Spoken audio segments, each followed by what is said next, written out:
I got a job for a courier company, and the only qualification they needed from me was a driver's license. So I went for an interview and carried all my certificates and all these things I had done. You know, the way you finish campus, you've done all your computer packages and whatever it is, you laminated everything, degree, everything. And then I had a suit, which was oversized because I'd borrowed from a guy who's taller than me. I walked into this office and said, these are my papers. They're like, just put your papers aside. Can you drive? I was like, yeah. So we have a job for you. And we've just signed a contract with Cooperative Bank. Then the courier company used to be housed at Bruce House. And they said, we have a contract with Cooperative Bank, and your work will be to come, take the pickup at 6 a.m., pick the mailbag from Cooperative Bank on Kainange Street and deliver it here at HQ so that it can be distributed after 8 a.m. And that was the job.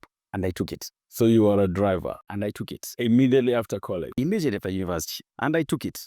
And I think this is one of the lessons that many people need to learn, because for me, why did I take the job? Not because I wanted to be the driver, but I just wanted to get into the job market. That's why I took it.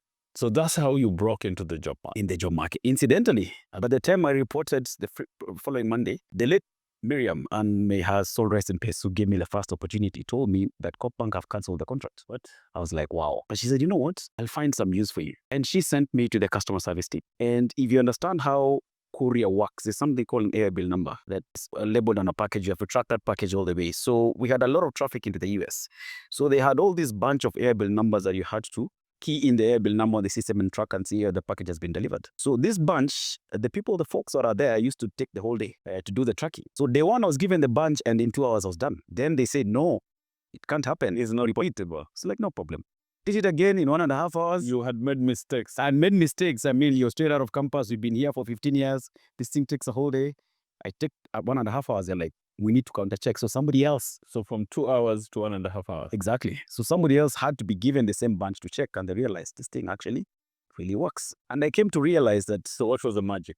The magic was everybody wanted to fill every field when you're doing the search. But I realized, I asked myself, what are the most important fields for you to get the outcome that you want? Because I asked, what do you want really? What is it true? And what outcome do you want? So by understanding, so I first started understanding the tool that I've been given, which was a thing in MS-DOS.